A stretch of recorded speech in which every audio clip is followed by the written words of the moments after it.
लीला है। भगवान ने एक भाव दिया, गोपियों तुम निर्वस्त्र यमुना में स्नान कर रही हो, इसलिए ये अपराध है, पाप है। जल के देवता वरुण का अपराध कर रही हो, पाप कर रही हो, इसलिए तुम्हें उपदेश देने के लिए मैंने, इस पाप से निवारण के लिए मैंने तुमको ये शिक्षा देने के लिए ये चीरहरण की लीला प्रस्तुत की। एक दूसरा भाव भगवान ने दिया। भगवान ने चीर चुराया, कपड़ा चुराया। भगवान को गोपियों के वस्त्रों की जरूरत थी ना। भगवान ने गोपियों से कहा, गोपियों ने कहा कृष्ण हम तुम्हारे सामने बिना वस्त्रों के कैसे निकल करके आए। भगवान ने कहा गोपियों बस इस दुनिया की यही तो दशा है। दुनिया का हर आदमी इस जगत में बिना कपड़ों के आता है, बिना कपड़ों के जाता है, लेकिन ईश्वर के सामने तो सब निर्वस्त्र है। परमात्मा के सामने सब निर्वस्त्र है, कोई ढका हुआ नहीं है। क्या ढकोगे ईश्वर के सामने बताओ जरा। अपनी अंतरात्मा को छिपाओगे, अपनी अंतरात्मा को ढकोगे, अपने तन को छिपाओगे। भगवान ने गोपियों से कहा गोपियों बस इस चीरहरण की लीला से मेरा यह अर्थ था कि इस जगत के जीव को जब भी मेरे सामने आए तो बस ठीक उसी तरह से आए जिस तरह का वो है। तुम पापी हो, पापी बन करके मेरे सामने आओ, मैं तुम्हारे अपराध को क्षमा कर दूंगा। तुम भक्त हो, भक्त बन करके आओ। तुम लोभी हो, लोभी बन करके आओ। लेकिन भगवान कहते हैं तुम लोभी हो और ऊपर से पुण्यात्मा बन करके, भक्त बन करके आओ, भक्त का चोला ढांक करके आओ, ये मुझे बर्दाश्त नहीं। क्यों? क्योंकि आडंबर मुझे पसंद नहीं, झूठ मुझे बर्दाश्त नहीं।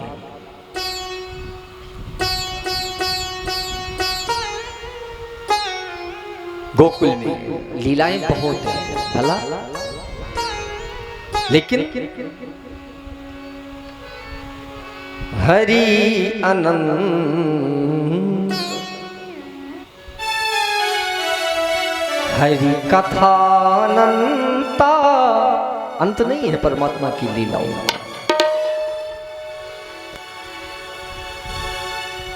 तमाम तरह के बाल चरित्रों का दिग्दर्शन भगवान ने गोकुल के अंदर कराया। और गोकुल के अंदर एक दिन कंस ने अक्रूर जी को भेजा और अक्रूर जी को भेजा जाओ जाकर के उस कृष्ण को यहीं पर लेकर के आओ।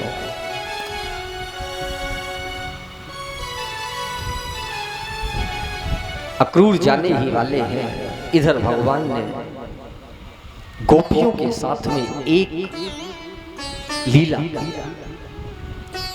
एक सेकंड का आपका ध्यान खींचना चाहूंगा। भागवत के अंदर इसको कहना चाहिए। भगवान ने कथा आती है, भगवान ने रास रचाया गोपियों के साथ, कृष्ण नाचे, नृत्य। भगवान कोई नाचने वाले थे क्या? ना, ईश्वर तो नचाता है अपने इशारे से। जो माया यह जगत नचावा, वो नचाने नट मरकट इव सब ही नचावत। राम खगेश वेद अस गावत। सारी सृष्टि को अपने एक इशारे से नचाने वाला वो परब्रह्म परमात्मा, उसको आज नचा कौन रहा है? कहा गांव की साधारण सी गोपियां नचाती हैं, नृत्य कराती है। क्यों? क्योंकि गोपियां जानती हैं कृष्ण अब तो तू हमारे वश में हुआ है।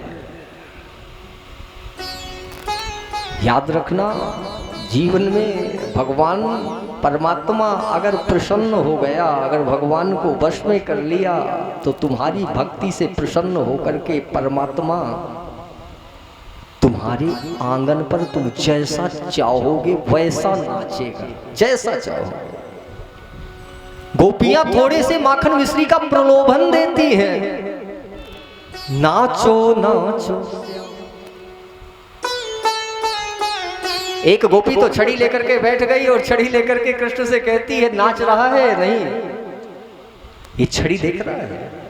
भगवान ने कहा नहीं नाचूंगा। तो क्या करोगी? गोपी ने कहा ये छड़ी देख, अगर नाचना हो तो ये माखन मिश्री रखा है, और न नाचना हो तो बोल, नाचना तो तुझे पड़ेगा। भगवान ने कहा जबरदस्ती है, गोपी ने कहा जबरदस्ती है। अगर नाचना है तो माखन मिश्री खा के नाच, और नहीं नाचेगा तो इस छड़ी की मार खा के नाच।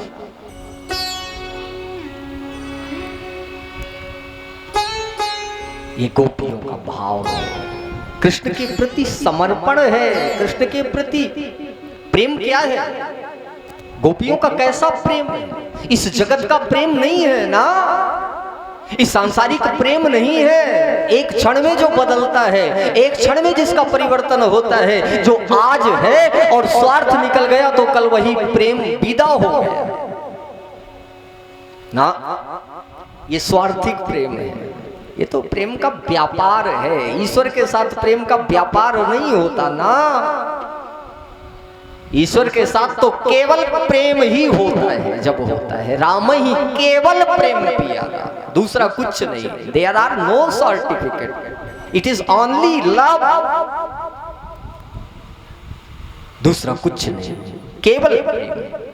और भगवान कहते हैं तुम मुझसे, प्रेम का नाम है, प्रेम का अर्थ है, प्रेम की परिभाषा है love is God and God is love. प्रेम ही ईश्वर है और ईश्वर ही प्रेम है। प्रेम कहता है, प्रेम का नाम है समर्पण। तुमने अपने आप को किसी के प्रति समर्पित कर दिया है, बस इसी का नाम प्रेम है। और जिस प्रेम में लेना और देना शुरू हो जाए तो समझ लो वो व्यापार है।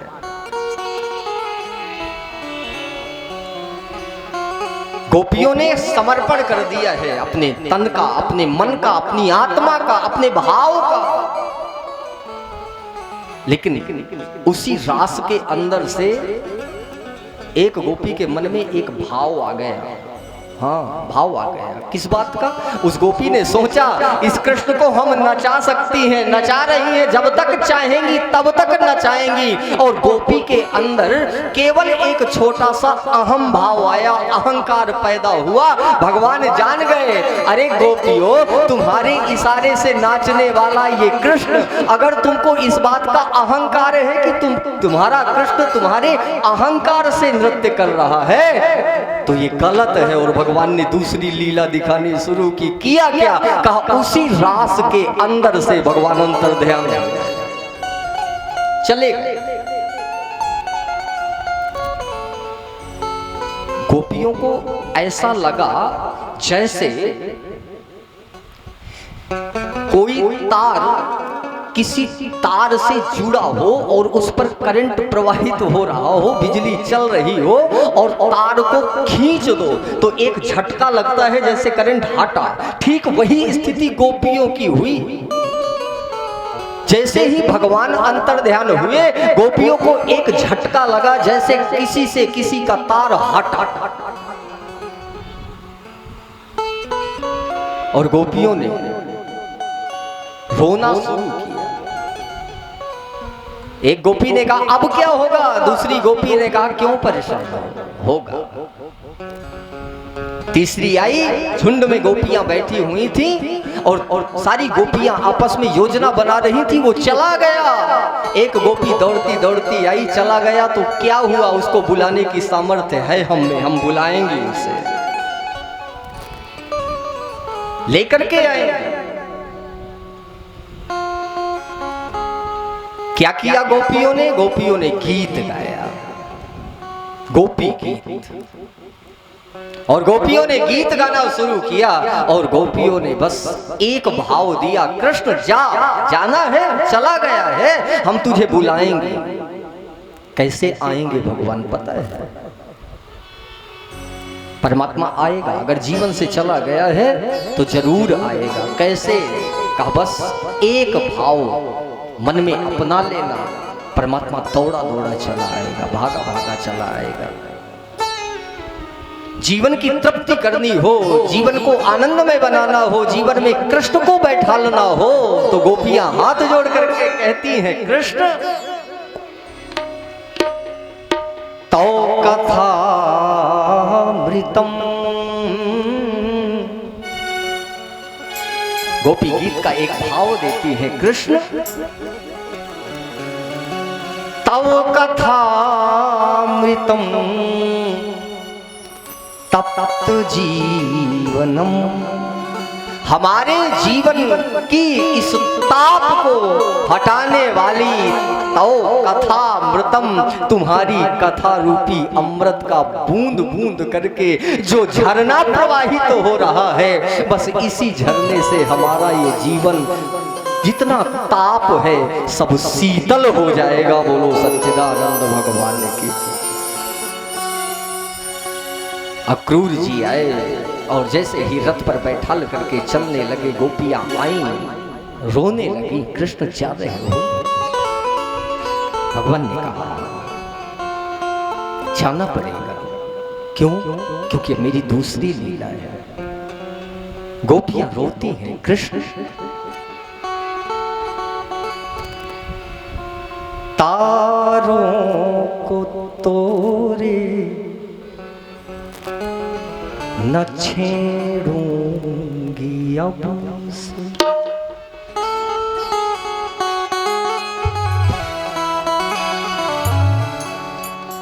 बादल न तोरे उधेड़ूंगी अब से।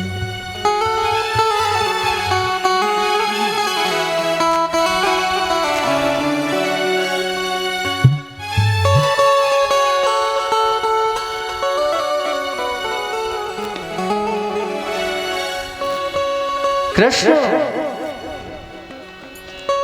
तारों को तोरे न छेड़ूंगी से, बादल न तोरे उधेड़ूंगी से, खोलूंगी ना तोरी के मड़िया।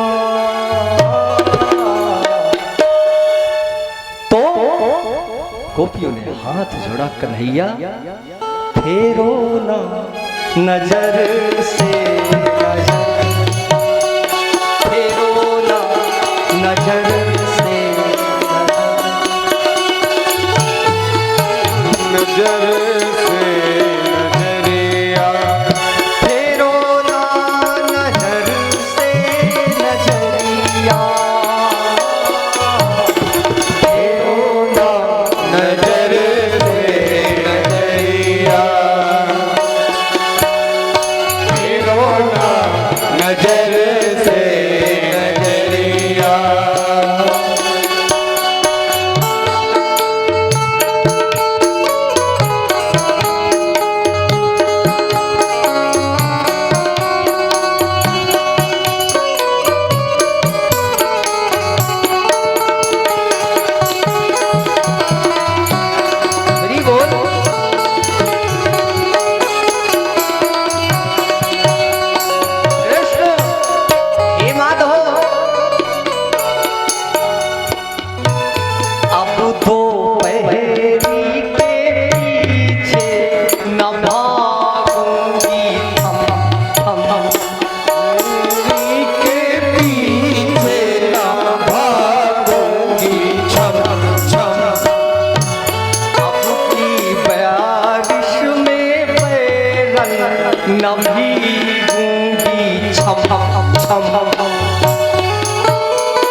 अब दो पहरी के पीछे ना भागूंगी थम थम, अब ना पहरी के पीछे ना भागूंगी जम जम, अब की बारिश में बेरंग न भीगूंगी थम थम,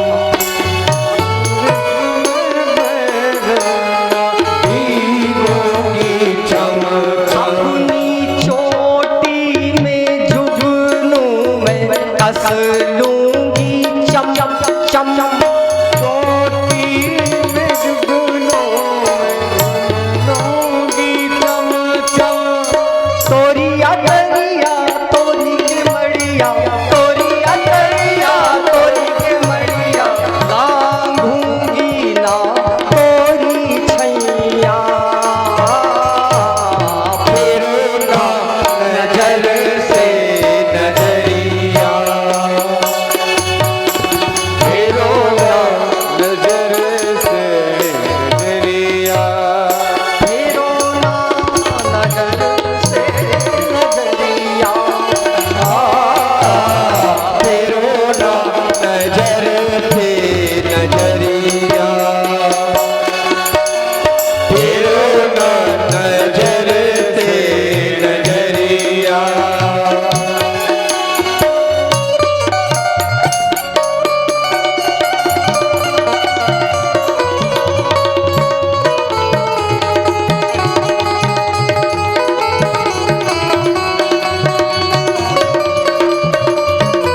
नजर से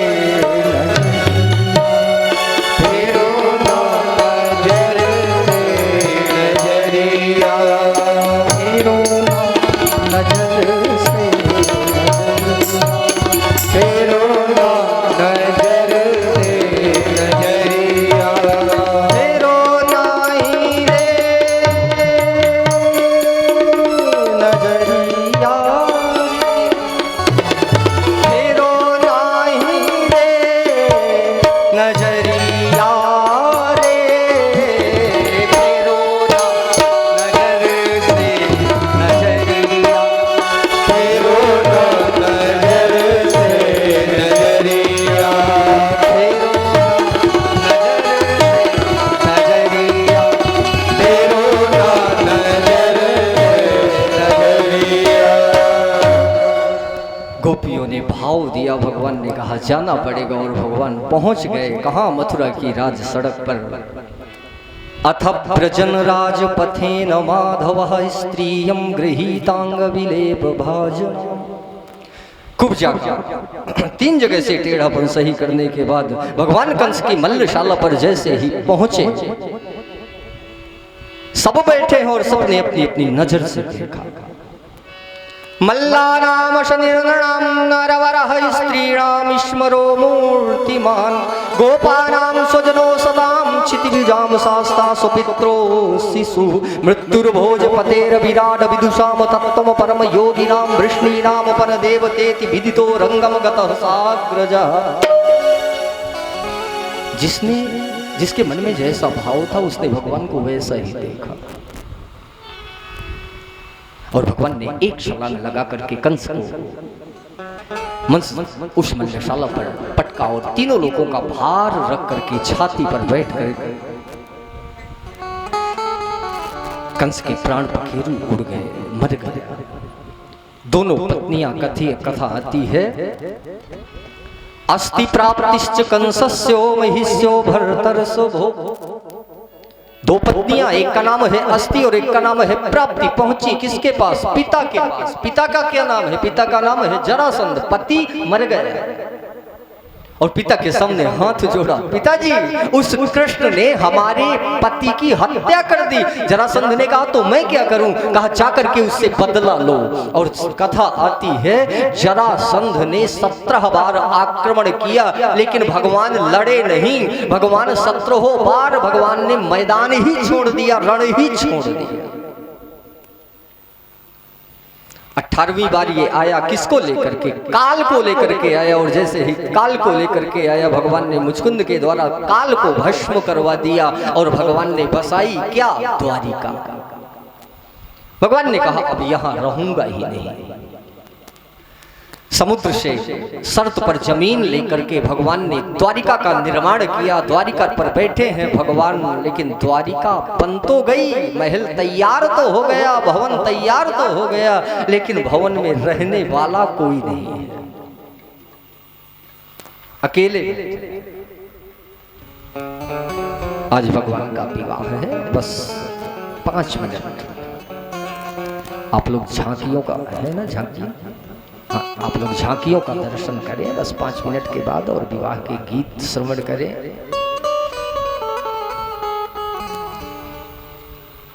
कल एक सूचना दे दूं कल की, कल के संदर्भ में कल कथा का विश्राम दिवस है। समझ में नहीं आया, चले गए धीरे धीरे करके, और आता है। जीवन में प्रारंभ और अंत तो नियम है। प्रारंभ किसी वस्तु का होगा तो अंत भी होगा। कथा का भी प्रारंभ हुआ, लेकिन एक बात निवेदन करके कह दूं, कथा का कभी अंत नहीं होता, कथा विश्राम को जाती है, क्योंकि हरि अनंत हरि, कथा अनंत। इस बंबई ग्राम की इस परिवार में आयोजित इस श्रीमद् भागवत की कथा का कल विश्राम दिवस। कल भगवान के परम प्रिय सखा सुदामा चरित्र की कथा, भगवान के अन्यान्य विवाहों की चर्चा, जनक का 9 योगेश्वरों के साथ में संवाद, भगवान दत्तात्रेय के 24 गुरुओं की कथा, परीक्षित मोक्ष की कथा और सुखदेव जी के द्वारा परीक्षित को इस श्रीमद् भागवत का अंतिम उपदेश और परीक्षित मोक्ष की कथा और श्रीमद् भागवत की कल पूर्ण चढ़ोत्री का भी कार्यक्रम यहाँ पर संपन्न होगा। परसों सुबह हवन और 17 तारीख को विशाल भंडारा आयोजित है। आप सब भी आमंत्रित हैं और अगर नहीं भी आमंत्रित हैं तो जितने मेरे कथा के श्रोता हैं ये मेरी तरफ से आमंत्रित हैं। आप लोग इस भागवत के भंडारे का प्रसाद जरूर खाना। क्यों? क्योंकि आप मेरे श्रोता हो, इस कथा के श्रोता हो और श्रोता का अधिकार है प्रसाद को पाना। आए बस 2-4 मिनट की बात ही कहूंगा और इसके बाद आप लोग झांकियों का दर्शन करें। भगवान द्वारिका में बैठे हैं, द्वारिका के सिंहासन पर बैठे हैं और द्वारिका के सिंहासन पर बैठे हुए भगवान विचार करते हैं। इतनी ही देर में एक ब्राह्मण पत्र लेकर के आया और जैसे ही पत्र लेकर के आया भगवान ने पूछा क्या लाए हो? ब्राह्मण ने कहा पत्र है, चिट्ठी है। अब जरा भागवत की पाती सुनिएगा, भागवत का पत्र, भागवत की चिट्ठी सुनिएगा। हमारी भागवत में चिट्ठी भी है। क्या लिखा है पत्र में? श्रुत्वा गुणान भुवन सुंदर शृण्वतामते निर्विश्य कर्ण विभुरैर्हरतो गताप। हे कृष्ण, हे भुवन सुंदर, हे माधव, हे मुरारी, जिस दिन से, जिस क्षण से मैंने आपकी चर्चा अपने कर्णपुटों से श्रवण की है, उस क्षण से मेरा ये मन और मेरी ये नेत्र आपके दर्शन को व्याकुल है। मेरी ये आंखें लड़ती हैं, निरंतर मुझसे झगड़ा करती हैं। जिस स्वरूप को तूने मन में बसाया है, आंखों से उसका दर्शन भी तो करा। वो कैसे? यद्यपि मेरे भाई ने मेरा विवाह चंदेरी के राजकुमार शिशुपाल से तय कर रखा है, लेकिन मैं मनसा वाचा कर्मणा आपकी ही हो चुकी और मैंने आपको ही पति रूप में आपका वर्ण कर लिया है मन से। कल सुबह प्रातः काल ब्रह्म मुहूर्त में मैं सखियों के मध्य देवी मां के मंदिर में पूजा अर्चना वंदना करने के लिए आऊंगी, हाथ में पूजन सामग्री लेकर के। इसलिए हे कृष्ण, चाहे ना तो अपनी इस दासी को आकर के स्वीकार कर लेना, ले जाना।